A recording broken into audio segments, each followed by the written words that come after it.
A'udzu billahi minasyaitonir rajim. Bismillahirrahmanirrahim. Kepeternakan hanya berdua. Keburukan dan kebaikan adalah cobaan. Assalamualaikum warahmatullahi wabarakatuh. Alhamdulillah, wassalatu wassalamu ala rasulillah wa ala alihi wa mawala, amma ba'du. Teman-temanku yang dirahmati Allah Subhanahu wa ta'ala, setiap manusia pasti akan mendapatkan dua. Yang pertama adalah keburukan dan yang kedua adalah kebaikan. Dan itu bagian dari kehidupan kita. Jadi kita nggak mungkin terlepas dari dua hal itu. Dan ternyata kedua hal itu adalah cobaan dan ujian yang Allah berikan kepada kita. Karena ada orang yang dikasih kaya, ada orang yang kasih melarang, ada orang dikasih harta, tahta, bahkan wanita sesuai dengan zamannya. Tapi ada juga yang Allah kasih tidak sesuai dengan harapannya, dan itu adalah ujian. Dari mana buktinya?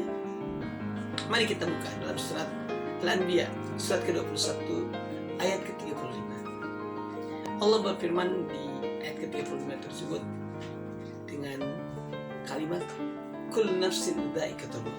Setiap manusia yang bernyawa pasti akan melewati kematian.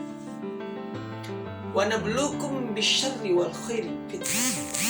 Dan kami akan uji kalian semua dengan keburukan dan kebaikan sebagai cobaan. Wa ilaina turja'un, sebagai penutupnya, dan kepada kami, hanya kepada kamilah kalian akan dikembalikan. Nah, teman-teman yang dirahmati Allah Subhanahu wa ta'ala, jadi nggak usah khawatir ketika kita tidak kaya sekaya orang yang kaya. Ketika hidup kita tidak sesuai dengan harapan, jangan khawatir. Kok dia mah kaya? Kok dia mah mudah sekali dalam mendapatkan ilmu? Kok dia mah sangat mudah mendapatkan jodoh? Kok saya masih jomblo? Kok saya belum dapat-dapat? Usia sudah menua, usia masih mendekati waktu yang kalau kata orang, aduh ini udah tua. Tapi ternyata itu juga cobaan. Oleh karenanya teman-teman yang dirahmati, jangan pernah bangga, atau bukan bangga sebenarnya, sombong ketika Allah berikan kita kemudahan. Dan jangan pernah berputus asa ketika kondisi kita tidak sesuai dengan harapan. Karena apapun kondisi kita, Allah senantiasa menanti kita berdoa. Allah senantiasa melihat kita dimanapun kita berada. Dan oleh karenanya, yuk kita sikapi apapun hidup kita dengan syukur ketika itu sesuai dengan harapan, dan dengan sabar ketika itu tidak sesuai dengan keinginan.